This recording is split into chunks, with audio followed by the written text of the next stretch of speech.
2010년에 그 피로사회라고 하는 책이 나왔습니다.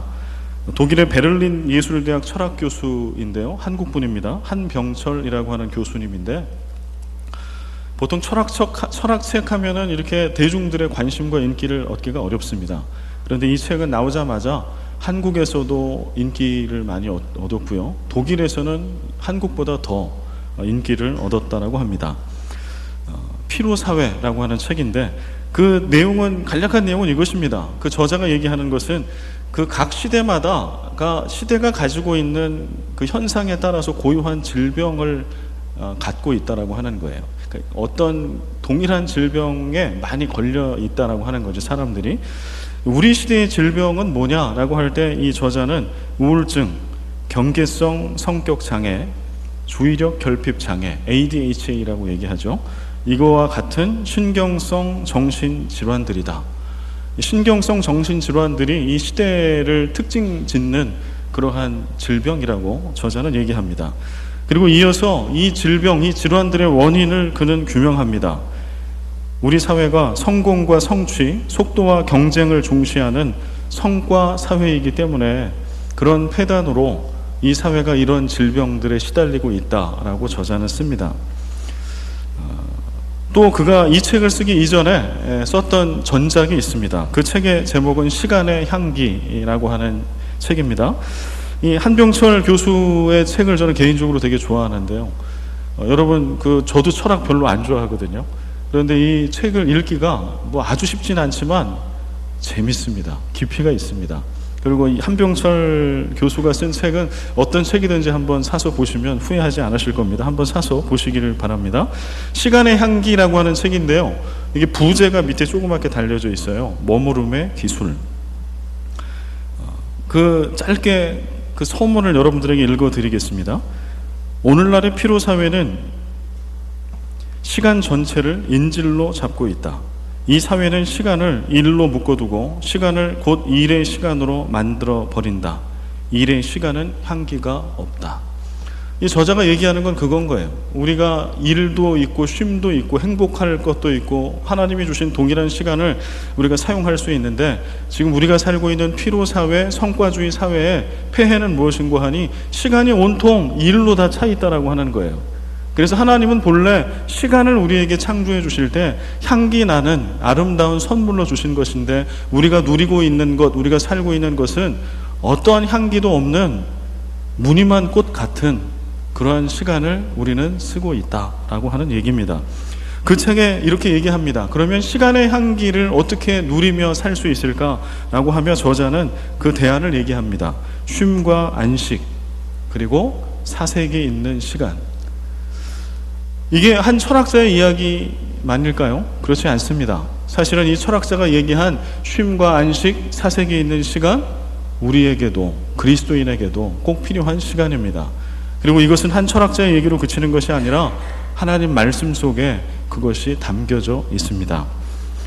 먼저 구약과 신약의 안식일의 의미를 먼저 좀 살펴보고자 합니다. 오늘은 쉼에 대한 말씀을 먼저 드리겠습니다. 구약에 안식일에 대해서 얘기하는 말씀이 두 군데 나옵니다. 출애굽기 20장과 신명기 5장입니다.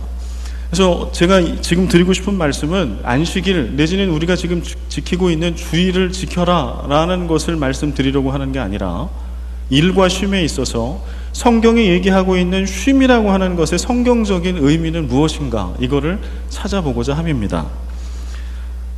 공이 출애굽기 20장과 신명기 5장은요 10계명의 말씀이 기록되어 있는 말씀입니다. 그런데 둘 다 공이 10계명 중에 4계명인 안식일을 기억하여 거룩하게 지키라 라고 하는 말씀, 그 본문입니다. 그런데 안식일을 거룩히 지키라고 하는데 그 근거가 출애굽기와 신명기가 좀 다릅니다. 살펴보도록 하겠습니다. 출애굽기 20장 10절 11절의 말씀을 같이 한번 읽어보겠습니다. 일곱째 날은 내 하나님 여호와의 안식일인즉 너나 내 아들이나 내 딸이나 내 남종이나 내 여종이나 내 가축이나 내 문 안에 머무는 객이라도 아무 일도 하지 말라. 이는 엿새 동안에 나 여호와가 하늘과 땅과 바다와 그 가운데 모든 것을 만들고 일곱째 날에 쉬었음이라. 그러므로 나 여호와가 안식일을 복되게 하여 그날을 거룩하게 하였느니라. 아멘. 출애굽기 20장에서 얘기하고 있는 안식일을 주신 이유는 뭐라고 쓰고 있는가요? 하나님의 창조. 하나님의 창조. 하나님이 6일 동안 일하셨다. 지난주에 말씀드렸죠. 하나님이 창조하신 것을 성경은 일이라고 하는 멜라카라고 하는 히브리어에 일하다라고 하는 단어를 씁니다. 하나님은 창조의 일을 하신 겁니다. 6일 동안. 그리고 7일째 되는 날 쉬셨습니다. 쉼이 필요하지 않은 신이신데도 불구하고 그분은 쉬셨습니다. 그리고 출애굽기에 네 번째 십계명의 그 계명에 너희들도 이 하나님의 창조를 기억하라. 그날에 쉬면서. 이것이 안식일을 주신, 쉼을 주신 이유라고 씁니다. 신명기 5장 15절은 약간 다른 이유가 기록되어 있습니다. 그래서 제가 읽겠습니다. 너는 기억하라. 내가 애굽 땅에서 종이 되었더니 내 하나님 여호와가 강한 손과 편 팔로 거기서 너를 인도하여 내었나니 그러므로 내 하나님 여호와가 네게 명령하여 안식일을 지키라 하느니라. 신명기에서는 안식일을 지키는데 어떤 이유로 지키라고 쓰고 있나요? 너는 기억하라. 애굽에서 종이 되었더니 네 하나님 여호와가 강한 손과 팔로 너를 인도하여 내었다. 하나님의 구원. 하나님의 구원. 출애굽기는 하나님의 창조, 신명기는 하나님의 구원. 좀 이거를 연결해 보면 구약에서 얘기하고 있는 안식일의 의미는 어디에 있어요? 하나님의 창조와 하나님의 구원을 기억하는 것, 기념하는 것. 여러분은 어떻게 주일마다 그렇게 안식을 하고 계십니까? 하나님의 창조를 기억하고 하나님의 구원을 기억하십니까? 하나님의 창조는 천지 창조 물론. 그래서 여러분 오늘 오실 때 좀 하늘을 보고 오셨어요? 하늘을 이렇게 바라보면 참 아름답고 멋지죠. 특히 저기 마닐라 해변가에 거기 가서 바다를 보면 노을 질 때 정말 멋지더라고요. 그 어쩌면 아무리 위대한 예술가도 그런 색깔을 못 만들 겁니다. 시간에 따라서 이렇게 노을이 쫙 지는데요, 참 아름답습니다. 누가 만드셨나요? 하나님께서. 누구를 위해서? 나를 위해서. 오늘 하나님은 우리의 생명을 만드셨습니다. 하나님의 창조를 기억하는 건 바로 그걸 기억하는 거예요. 그 하나님이 오늘 우리의 생명을 새롭게 만들어 주십니다. 한번 창조하시고 손 떼고 가만히 계시는 것이 아니라 오늘도 우리를 지키십니다. 우리를 새롭게 하여 주십니다. 만물을, 우리 인생을. 하나님은 오늘도 우리를 구원하십니다. 예수 그리스도의 십자가를 통해서 구원하는 것뿐만 아니라 위험이 참 많은 이 필리핀 땅에서도 오늘 여러분과 제가 건강하게 예배드리고 있다라고 하는 것은 이 기적이죠. 누가 그냥 가다 총 쏘면 죽어야지 어떻게 하겠어요? 누가 칼을 들이밀고 찌르면 그거 어떻게 하겠습니까? 일어나는 사건 사고를 보면 누구에게나 일어날 수 있는 일들입니다. 근데 하나님께서 오늘 우리를 구원하셨습니다. 우리를 지키셨습니다. 하나님의 창조와 구원을 기억하는 것은 바로 그런 것이죠. 우리의 일상 가운데 살아계신 하나님이 어떻게 함께 하시고 어떻게 오늘 우리를 인도하시고 역사하시는지 그거를 기억하는 거예요. 이제 신약으로 와볼까요? 신약으로 오면 예수님과 연결된 안식일에 대한 개념들이 나오는데요. 근데 사실 예수님은 안식일과 연결해보면 안식일을 예수님은 의도적으로 깨뜨리시고 범하셨던 기록들이 여러 군데 기록되어 있습니다. 여러분 기억나는 사건들이 있나요? 오른손 마른 사람, 어떤 복음서에는 한쪽 손, 한편 손 마른 사람이라고 되어 있는데 예수님은 안식일에 의도적으로 오른손 마른 사람을 고쳐주십니다. 18년간 꼬부라져서 고통당했던 여인을 안식일에 고쳐주세요. 그리고 오늘 요한복음 5장에 38년 동안 한 번도 일어나 보지 못하고 걸어보지 못한 환자, 병자를 예수님이 안식일에 고쳐주십니다. 그리고 오늘 본문 말씀에 보면 이 일 때문에 예수님은 죽을 뻔합니다. 그리고 오늘 이 사건도 예수님이 십자가에 달려 죽임을 당했던 결정적인 사건 중에 하나가 사실은 되었습니다. 그냥 겉으로 보면 예수님은 안식일을 지키신 거예요? 깬 거예요? 깬 거죠. 그러나 우리가 아는 예수님은 율법을 깨기 위해서 오신 분이 아니지 않습니까? 예수님은 율법을 어떻게 하기 위해서 오셨다라고 이야기하죠? 율법을 완성하시기 위해서 오셨다. 그렇다라고 하면 예수님이 안식일 날 행하셨던 것은 율법을 깨신 행위가 아니라 율법을 완성하신 행위입니다. 예수님은 어떻게 율법을 완성하신 건가요? 예수님 시대의 사람들은 안식일에 뭐를 안 하는 거에 초점을 맞췄어요. 안식일에 무엇을 하면 그게 죄가 되는 거예요. 그래서 누가 죄를 짓는지, 누가 의로운지를 판가름했습니다. 근데 예수님 시대 때 보니까 사람들이 온통 거기에 사로잡혀 있어요. 그래서 안식일이 기쁨의 날이고 쉼의 날이 아니라 두려운 날이야. 왜냐하면 나도 모르게 일할 수 있거든요. 여러분, 키우던 소가 막 도망가. 그런데 내가 막 뛰어가요. 일정 거리 이상을 일한 겁니다. 죄인입니다. 그러니 부지불식간에 죄 지을 수 있죠. 우리 아이가 막 물에 빠져요. 그거 어떻게 해야 돼요? 가서 구해줘야 되잖아요. 일입니다. 그러니 일상이, 안식일이 얼마나 두려웠을까요? 근데 그때 일하면, 오늘 보십시오. 예수님 안식일에 38년 동안 한 번도 일어나 보지 못한 사람을 고쳤어요. 여러분이라면 어떨까요? 여러분 어떠세요? 그러면 오늘 성경에 나와 있는 것처럼 어떻게 하필 많은 날 중에 안식일입니까? 당신은 안식일을 범했습니다. 당신도 하필이면 오늘 같은 날 일어나는 게 아닙니다. 이렇게 얘기하겠습니까? 우리도 참 부족하고 우리의 믿음이 연약하지만 그냥 우리 상상을 해보면 우리는 그렇게 하지 않을 것 같아요. 그런데 이 시대에 그렇게 했다라고 하는 거죠. 그래서 예수님께서 본래의 안식의 의미를 보여주시고 완성시키신 거예요. 하나님께서 하나님의 형상답게 창조해 주신 것, 하나님께서 오늘도 병에, 육체의 질고에 사로잡혀 있는 자에게 그를 고쳐주시고 자유함을 주시는 그 하나님, 38년 된 자가 얼마나 그가 절망하고 희망이 한 톨이라도 남아있을까요? 그 가족을 다 포함해서. 그런 그에게 오늘 살 희망과 소망을 예수님이 주신 겁니다. 안식일의 본래의 의미를 예수님은 충실하게 지금 행하신 겁니다. 율법을 완성하신 것이죠. 이제 신약과 구약의 의미를 한번 묶어서 안식일의 참된 의미를 정리해 보겠습니다. 안식일은 소극적으로, 쉼은 소극적으로 아무것도 안 하고 에너지를 비축하는 날, 그런 행위가 아닙니다. 이건 안식일뿐만 아니라 우리의 쉼도 마찬가지예요. 우리가 생각하는 쉼은 뭐냐 하면 아무것도 안 하는 거예요.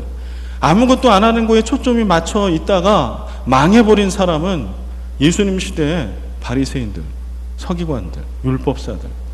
그래서 아무것도 안 하는 거에 사로잡혀서 서로를 정죄하고 거기에 묶여서 하나님이 주신 창조와 구원의 자유를, 은혜를 누리지 못했던 자들, 바로 예수님 시대의 그런 신앙인들이었습니다. 아무것도 안 하고 쉬면서 에너지를 비축하는 것이 안식의 쉼의 목적이 아닌 거예요. 그리스도인들에게는. 그럼 뭘까요? 쉼을 통해 하나님의 창조와 구원의 역사와 은혜를 기억하는 거예요. 이게 1번의 목적입니다. 근데 여기서 우리가 좀 잘 봐야 될게요. 그래서 예수님께서는 어떻게 하셨어요? 쉼을 통해 하나님의 창조와 구원 역사를 기억하는 거. 그래서 예수님께서는 아픈 자, 병든 자를 이제 고쳐주신 말씀을 했는데, 여기서 우리가 헷갈리면 안 되는 거는요, 예수님이 공생애를 한 30여 년 사셨습니다. 우리가 아는 성경 이야기를 보면. 근데 성경에, 신약 성경에는요, 복음서에는 예수님이 안식일을 범한 얘기를 몇 번 쓰고 있을까요? 예수님은 안식일에 맨날 그렇게 고쳤을까요? 우리가 상식적으로 생각하면 짧은 공생의 기간을 메시아 되신 예수님이 이 땅에 사신다라고 하면 안식일에 쉬시면 돼요, 안 돼요? 곤란하죠. 그건 반칙이죠. 안식일에 예수님 뭐 하셔야 돼요? 계속 고쳐야죠. 우리가 단기 선교 가보면 알잖아요. 그 의료 약품 받고 거기서 입 뽑고 치료받기 위해서 얼마나 많은 분들이 줄 서 있어요. 머리 깎으려고 막 끝날 때까지 나래비로 서 있습니다. 그런데 예수님은 영원히 인간 예수로 계시는 게 아닌데요, 어떻게 안식일을 쉬시면 안 되죠? 계속 뭘 해야죠. 고치고 뭐 하고, 잠도 주무시면 안 되죠. 그런데 복음서는 그렇게 쓰지 않아요. 복음서에는 딱 5번 예수님이 안식일을 범한 얘기를 씁니다. 그러나 그 중에 한 번은 예수님이 직접 범한 것이 아니고 제자들이 안식일에 밀밭사에 가다가 밀 까서 먹은 거예요. 그거를 빼면 순수하게 예수님이 병을 고치시면서 안식일을 범한 건 4번이 기록되어 있어요. 근데 예수님은 30여 년 이상을 사셨어, 공생애를. 얼마나 많은, 제가 계산은 안 해봤지만 52주 곱하기 30 뭐 하면 벌써 몇 번이에요? 그런데 복음서는 예수님은 딱 5번 안식일 범한 걸로 씁니다. 그러면 남은 안식일에는 어떻게 예수님이 하셨다는 얘기일까요? 쉬셨다는 얘기죠. 안식하셨다는 얘기입니다. 그들의 유대인들의 율법과 그들의 관례대로 예수님은 아무것도 하지 않으신 겁니다. 그리고 뭘 하셨을까요? 말씀을 읽으시고 묵상하시고 하나님의 창조를 기억하고 하나님의 구원의 역사, 이것을 기억하고 꿈꾸고 하나님은 안식하시고 쉬셨어요. 여러분, 이 기막힌 법칙과 비밀을 기억하십시오. 그러나 아까 말씀드린 것처럼 안식과 쉼의 의미는 무작정 일을 안 하는 데 있지 않기 때문에 성경에는 몇 차례 하나님의 창조와 구원의 역사를 드러내시기 위해서 병을 고치고 살리시는 사역을 하신 말씀이 나옵니다. 아까 우리가 출애굽기 20장을 읽었어요. 20장 10절을 읽었는데 한번 보여주실 수 있을까요? 20장 10절에 보면 안식일의 쉼의 대상이 나옵니다. 안식일에 쉬어야 하는 대상. 그냥 우리가 상식적으로 생각하면 안식일에 쉬어야 되는 건 누구만 쉬면 될 것 같아요. 그냥 그 다음에 가족들만 쉬면 될 것 같죠. 그런데 출애굽기가 얘기하는 건 그렇게 얘기하지 않습니다. 한번 볼까요? 너나 내 아들이나 내 딸이나, 여기까지는 우리가 아는 겁니다. 가족들. 그 다음에는요, 내 남종이나 여종이나, 내가 돈 주고 부리는 사람, 여기서 그치지 않습니다. 내 가축이나, 이거는 내 소유로 있는 생명체까지, 동물까지도 안식해라.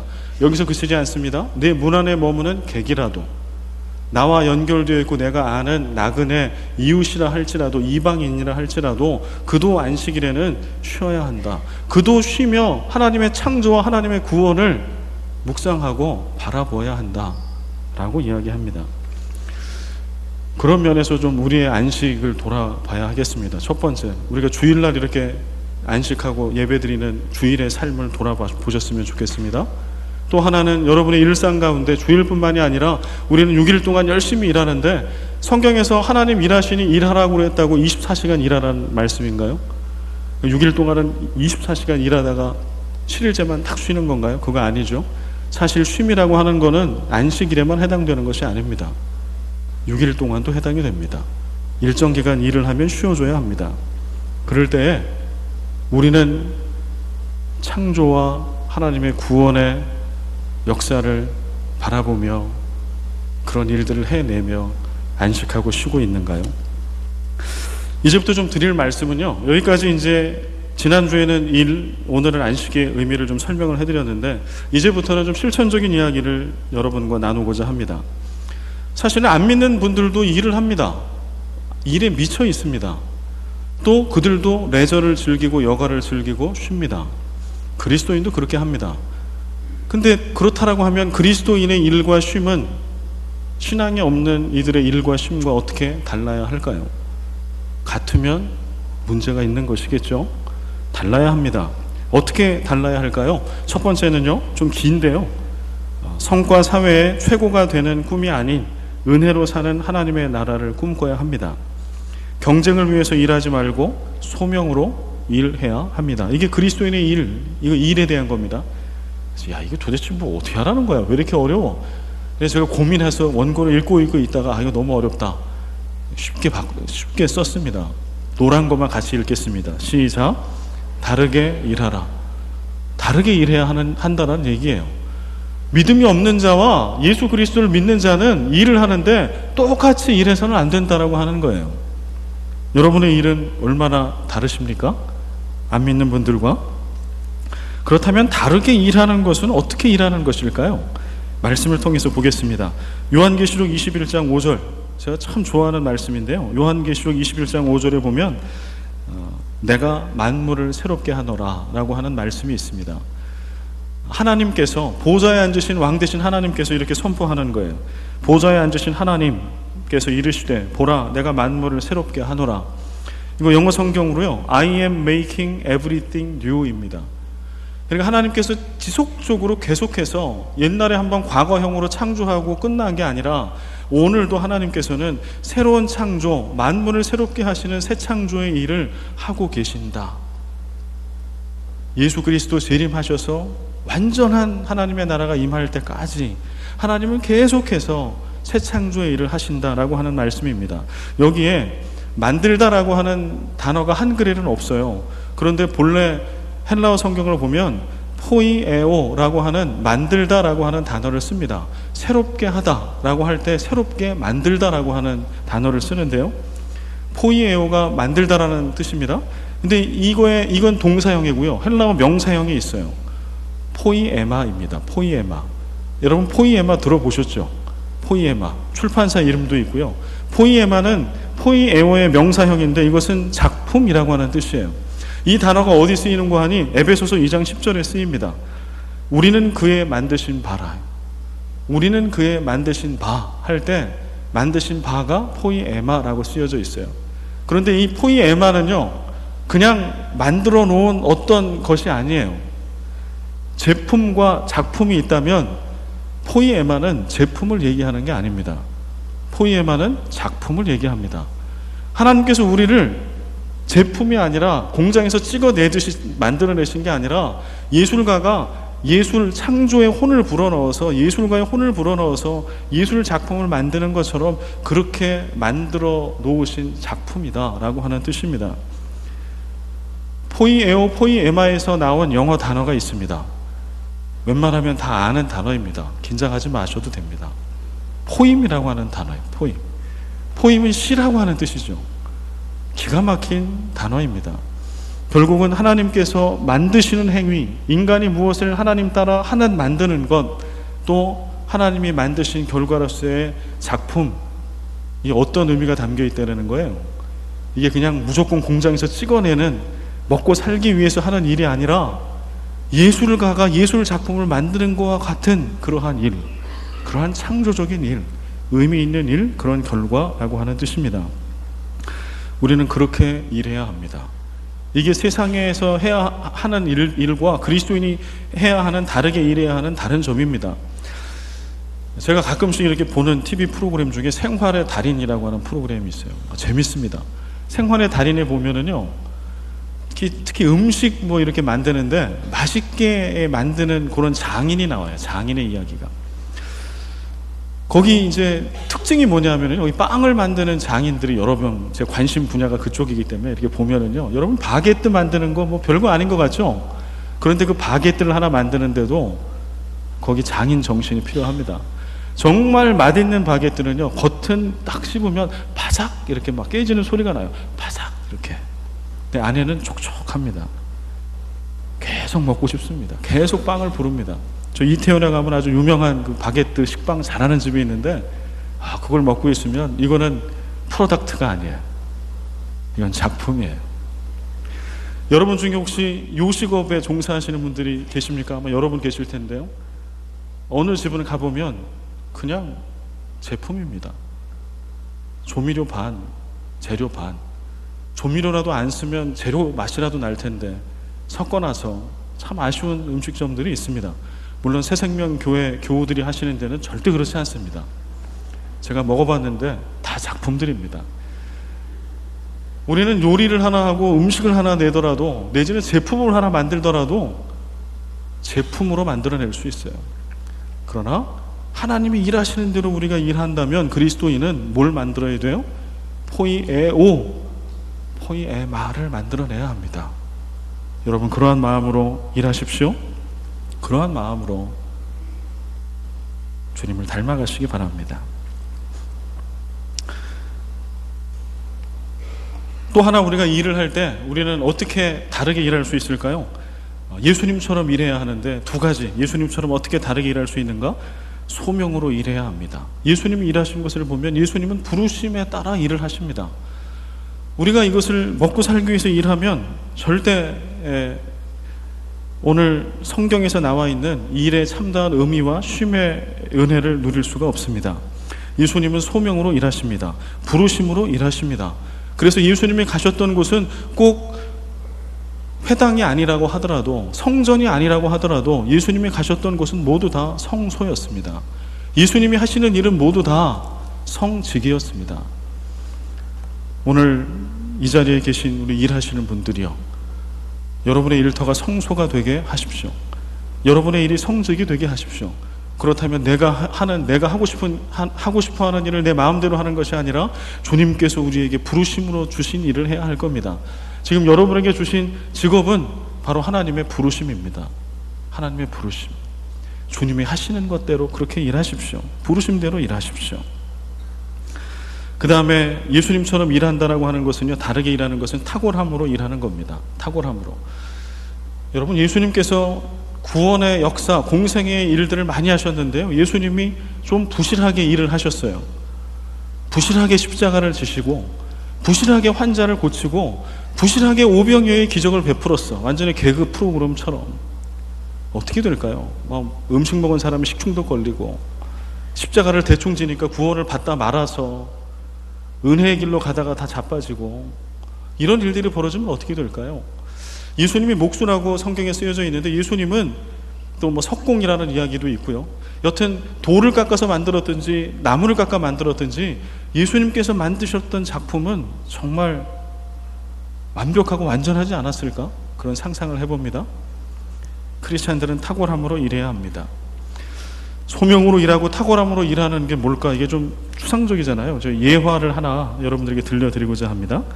살리마 비스람이라고 하는 자매의 이야기입니다. 살리마 비스람은요, 제가 2000년도에 선교사로 가 있었던 케냐의 동부 해안에 몬바사라고 하는 해안 도시가 있는데, 그 근처에 있는 어떤 가난한 도시에 부모님은 좀 부유한 리조트를 운영했던 집의 딸입니다. 이 친구가 어렸을 때부터 케냐에 살았던 겁니다. 가난한 케냐인들을 본 거예요. 그리고 그가 캐나다에서 공부를 했어요. 살리마 비스람은 23살의 기업인입니다. 지금 돈 잘 벌고 있습니다. 근데 그가 뭐를 개발하고 지금 판매를 하고 있냐 하면, 미국의 최고로 많이 알려진 그런 온라인 몰에서 제일 잘 팔리는 제품을 팔고 있답니다. 그 제품의 이름은 솔라 백팩이라고 하는 거예요. 솔라 백팩. 여러분 백팩 아시죠? 이게 뒤에다 이렇게 딱 매는 거, 이 백팩이라고 하잖아요. 솔라 백팩이에요. 그건 뭔고 하니, 케냐에 있을 때 보니까 저거예요. 이 케냐 어린 아이들이 지금 솔라라고 써져 있는 솔라 백팩을 좀 가지고 있는데요, 저 백팩의 앞에 보면 사각형의 무엇인가가 있어요.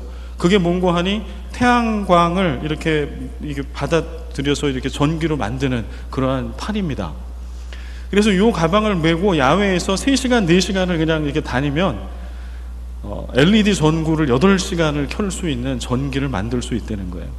그래서 그가 케냐에 있을 때 빛이 없어서 그렇게 어려움을 겪고 있던 케냐의 아이들과 그런 사람들을 생각하면서 그가 그거를 생각해낸 거예요. 제품으로 만들었어요. 그래서 이거를 이제 팔았습니다. 이게 선교제로만 이렇게 물품으로 보내는 게 아니라, 다음 사진이요, 이게 실제로 미국의 온라인몰에서 오른쪽에 좀 하얗게 나왔는데 똑같이 생긴 겁니다. 그래서 아래 보면 하늘색으로 이렇게 되어 있는 사각형이 있죠. 그게 태양광을 받아가지고 이제 전기를 만드는 장치가 들어있답니다. 근데 이게 불티나게 팔린다는 거예요. 근데 이게 이제 전략을 어떻게 하냐면, 저거를 팔잖아요. 하나를 사면 고객이 사면 하나를 보내줘요. 전기가 필요한 케냐와 아프리카 여러 나라에. 그래서 그가 지금 잘 나가는 기업인이 되었습니다. 부르심으로 일하면 이렇게 일하지 않을까요? 부르심으로, 탁월함으로 예수님처럼 일하면 이렇게 일하지 않을까요? 뭘 하나 만들더라도 제품이 아니라 작품을 만들고, 비즈니스를 하나 하고 무슨 일을 하나 하더라도 하나님의 창조와 하나님의 구원의 역사에 참여하며 오늘 21세기에 그것을 모든 사람들에게 보여줄 수 있는 그런 일, 그런 직업, 무궁무진하게 많이 있을 겁니다. 여러분이 지금 일하고 있는 여러분의 일터에서 생각해 보십시오. 상상력을 발휘해 보십시오. 두 번째는요, 이제 쉼의 얘기예요. 그럼 우리는 어떻게 다르게 일하는 거 이제 말씀드렸고요. 그럼 우리는 어떻게 믿지 않는 이들과 다르게 쉴 수 있을까요? 여러분, 금수저, 흙수저 얘기 들어보셨습니까? 이 시대는요, 금수저를 물고 태어난 사람을 부러워하죠. 금수저는 어떤 정도 돼야 하냐 하면, 일단은 땀 흘리는 일을 하면 금수저가 될 수 없어요.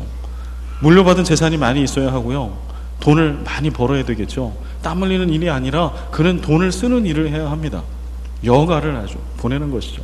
그래서 요즘에 그 SNS 보면은요, 정신이 약간 반쯤 나간, 좀 병원에 가서 치료를 받으셔야 될 분들이 돈 XX를 해요. 그래서 그가 차를 자랑하고 시계를 자랑하고 집을 자랑하고 별의별 것들을 자랑합니다. 때때로 쉼과 여가가 오늘날에는 일의 의미가 변질되다 보니까 쉼의 의미도 변질됐어요. 쉼이 많이 갖고 누린 자, 사회적으로 신분이 높다라고 생각하는 자들은 그냥 24시간 마음껏 쓰고 이러면서 놀고 이러면 이게 쉼이라고 생각해요. 그러나 그렇지 않습니다. 그리스도인의 쉼은 절대 그래서 안 됩니다. 여러분 중에 평생 쓰고 남으실 돈이 있는 분이 계십니까? 평생 일하십시오. 일의 의미, 쉼의 의미를 새롭게 하십시오. 그럼 어떻게 쉬어야 할까요? 아까 읽어드린 그 시간의 향기라고 하는 한병철 씨의 책에 이런 얘기가 있어요. 여러분 잘 한번 들어보십시오. 이야기는 시간의 향기를 불어넣는다. 반면 점시간은 향기가 없는 시간이다. 어렵죠? 여기서 얘기하는 점시간이라고 하는 건 뭔고하뇨? 계속 사람이 일을 하잖아요. 그러니까 이게 점이에요. 계속 일하고 하는데 사실 일과 일 사이에 뭔가 이렇게 일을 안 하는 때가 있잖아요. 그러나 그 시간도 성과 사회에 일에 미쳐있는 사람은 그 시간도 쉬는 시간이 아닌 거예요. 그 시간이 어떤 시간인 거예요? 이 일을 하기 위한 준비 시간인 거지 쉼의 시간이 아니에요. 그래서 이 저자는 그것을 점시간 이렇게 써놨어요. 그런데 점시간이 아니라 정말 쉼을 위한 쉬는 시간은 여기 이제 이야기는 시간의 향기를 불어넣는다라고 되어 있는데 여기서 하는 얘기는 뭔고 하니 정말 쉼을 위한 쉼의 시간을 가지라라고 하는 거예요. 그리고 그 안에 스토리를 만들어라. 쉼에 대한 이야기. 우리는 일에 대한 이야기는 많아요. 몇 시간 일을 했고 그래서 내가 얼마를 벌었고 어떤 자리에 올라갔고 이런 이야기는 많이 있습니다. 그러나 쉼에 대한 이야기가 없어요. 쉼을 위한 쉼이 우리에게는 희귀하다라고 하는 것이에요. 오늘 예배에 오신 우리 워커홀릭들이요, 저도 한때는 그러고 지금도 많은 그런 게 남아있는데 여러분 쉬어야 합니다. 워커홀릭들의 특징은 뭔가 아무것도 안 하고 있으면 죄를 짓는 듯한 느낌을 갖는 거예요. 뭔가 해야 돼요. 근데 하나님께서 쉬라고 주신 쉼의 시간에 일을 하면 그거 어떻게 되는 걸까요? 우리는 이 뭔가를 안 하면 죄라고 느껴요. 그러나 하나님 입장에서는 다를 겁니다. 쉬어야 할 시간에 하나님의 창조와 구원의 섭리와 그 역사를 기억하고 그래서 잊혀졌던 우리의 이웃들을 우리가 바라보고 그들을 살려내고 그들에게 자유를 주고 해방을 주고 그들에게 소망을 줘야 하는 그때에 우리가 쉬지 않고 일해버리면 그게 죄가 아닐까요? 쉼을 도무지 모르는 여러분들이요, 쉬십시오. 여러분은 쉴 자격이 있습니다. 그리고 쉬어야 합니다. 아까 예수님께서 공생의 대부분의 안식일에 쉬셨다는 말씀을 드렸습니다. 그리고 5번 안식일을 깬 말씀을 전해드렸는데 그때 놀라운 기사와 이적을 베푸셨죠. 저는 이것을 이번에 묵상하면서 이렇게 보여졌어요. 예수님께서 공생의 대부분을 안식일에 쉬셨기 때문에 그때 하나님의 창조와 하나님의 구원이 보였고 그때 눈에 보이지 않았던 이웃들이 보일 수 있었다라고 하는 거예요. 여러분, 오늘 우리는 우리만 바라봅니다. 쉼이 없기 때문에 그렇습니다. 우리가 제대로 쉬면 그때 하나님이 보여요. 우리 시간과 우리의 삶 가운데 역사하셔서 새 창조의 일을 하고 계시는 그 하나님이 그때 보입니다. 쉼이 있을 때요. 그리고 그때 누가 보일까요? 그 하나님이 보이면 그 다음에 나 말고 이웃이 보여요. 나는 쉬고 있는데, 내지는 나는 일하고 먹고 누리고 있는데 오늘 고통 가운데 있는 이웃이 보여. 아까 그 자매 얘기했잖아요. 23살밖에 안 먹은 자매입니다. 빛이 없어서 밤 시간을 잃어버리고 고통 가운데 있는 그들이 보여. 절대 빈곤 가운데 있는 필리피노들이 보여요. 오늘 몸이 아파서 눈물 흘리고 있고 회복할 때를 기다리고 있는 그가 눈에 들어와요. 언제 들어와요? 쉴 때. 저도 때때로 제가 날카로워질 때가 있어요. 아내한테 감히 그러면 큰일 나고 쫓겨나는데 감히 하지 못할 망발을 할 때가 있죠. 하고 나면 후회하는 거죠. 아, 이렇게 내가 받아치지 않아도 되는데. 때때로는 교회 안에 동역자들한테 그럴 때도 있어요. 평소 같으면 제가 그렇게 절대 하지 않아요. 저는 착하니까. 그런데 그때는 제가 아닌 것 같아요. 그런데 그때요, 제가 한번 깨달은 게, 교우 중에 한 분이 어느 날 제가 부임한 지 얼마 안 됐을 때 저희 가족을 어디 좋은 곳에 데려가시더라고요. 그래서 좀 쉬면서 자연을 보기도 하고 잘 먹었습니다. 근데 제가 스트레스를 받고 있다라고 느끼지 못했어요. 제가 쉼이 필요하다고 느끼지 못했어요. 저는 잘 쉬고 잘 일하고 있다고 생각했거든요. 그런데 딱 그렇게 하루를 쉬고 딱 오니까요, 모든 게 아름다워 보여요. 막 긍정적으로 보여요. 막 설교가 무궁무진하게 막 창의력이 나와요. 그래서 제가 깨달았어요. 내가 쉼이 필요했구나. 하나님께서 그분을 통해서 나에게 쉼을 선물로 주시는구나. 요즘에 여러분들 결혼해 있는 여러분들 배우자 중에 한 분이 괜히 날카롭습니까?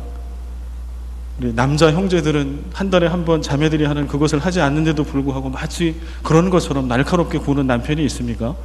쉼이 필요합니다. 여러분의 아이들이 날카롭게 굽니까? 평소에 하지 않게? 그가 지금 쉼이 필요합니다. 그의 일, 공부에, 그 경무에 찌들어 있는 겁니다. 제가 이 설교를 준비하면서 어떤 학자의 책을 봤는데요. 그분은 이렇게 얘기하더라고요. 쉼에 대해서 얘기하면서 우리는 쉼 그러면 아무것도 안 하는 것을 쉼이라고 생각하는데 이분은 이렇게 썼어요. 성경에서도 얘기하고 있는 그 안식일에 계명을 주고 이럴 때 아무것도 하지 말라라고 할 때는 그때는 농경사회가 배경이 됐다는 거예요. 그래서 농경사회는 이미 일주일 동안 몸으로 이렇게 땀 흘리지 않고서는 먹을 수가 없기 때문에 그때의 쉼은 아무것도 안 하는 게 쉼이라는 거죠. 그러나 현대사회에, 정보사회에는 우리는 어때요? 너무 안 움직여서 문제잖아요. 그래서 이 학자는 아주 새로운 학설을 얘기하더라고요. 이 시대에는 우리가 쉰다라고 할 때 오히려 땀 흘리는 것이 쉼이 될 수 있다. 이미 아무것도 안 하는 것은 쉼이 아니라는 것을 아까 예수님께서 안식일을 파기하시는 것을 통해 말씀드렸습니다. 여러분 가운데 땀이 필요하신 분이 있습니까? 땀을 흘리며 쉬십시오. 몸으로 뭔가 뛰어야 한다면 뛰면서 누군가를 살리면서 그렇게 쉬십시오. 이제 마지막 세 번째요. 주일을 쉼과 안식의 날로 온 가족이 잘 지키시기를 부탁을 드립니다. 안식일의 정신은 쉼을 통해 하나님의 창조와 하나님의 구원을 기억하는 거예요. 그리고 이웃을 돌아보는 거예요. 그래서 하나님의 창조와 구원의 역사가 우리의 삶의 자리를 통해서 드러나는 거, 내 삶에 살아계신 주님이 어떻게 역사하시는지를 바라보는 거, 주일날 우리가 이렇게 시간을 구별해서 예배를 드리는 것이 얼마나 소중한지 모릅니다. 이것처럼 안식과 쉼의 의미를 잘 담고 있는 것이 없어요. 여러분 가급적이면 주일날 딴 거 하지 마십시오. 예배당에 나아오십시오. 온 가족이 손을 잡고 예배의 자리에 하나님의 창조와 구원을 바라보십시오.